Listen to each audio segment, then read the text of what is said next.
Magandang araw sa inyong lahat at welcome sa aking channel. Marami ang nag-aalala sa kapamilya aktor na si Coco Martin matapos ang nangyari sa kanyang serye na Batang Quiapo.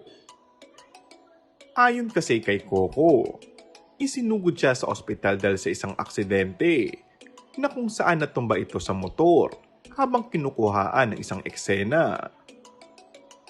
Sinabi rin ni Coco na pinayuhan siya ng doktor na huminto muna sa trabaho upang tuluyan ng makarecover. Sambit pa niya, I feel bad na kailangan po umabot sa ganitong sitwasyon at naapektuhan ang trabaho. I love doing my own stunts and fight scenes. Pero syempre, hindi may iwasan ng aksidente. I just had another injury. Aminado din ng aktor na minsan ay nagkakasakit na ito sa sunod-sunod na trabaho. Ayon kay Coco, halos simula nang pumasok ako sa TV, halos everyday akong nag-work. Kung wala man akong taping, syempre may mga out-of-town shows kami, out of the country. Matatandaan na simula nang tumawid si Coco mula sa paggawa ng indie films patungong mainstream movies at teleserye.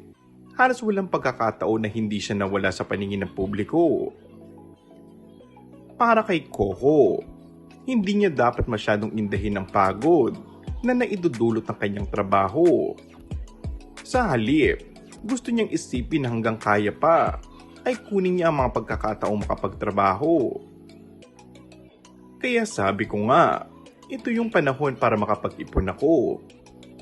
Kumbaga, ang tagal kong hinintay ito. Ang tagal kong pinagsumikapan. Bakit ko pa pakakawalan? Kaya naman bago pa mawala ang kanyang kasikatan, ginagawa niya ang lahat ng paraan para makapag-ipon para sa kanyang pamilya. And that's all for our today's video. Kung bago ka lang sa aking channel ay mag-subscribe at pindutin na rin ang notification bell. Maraming salamat!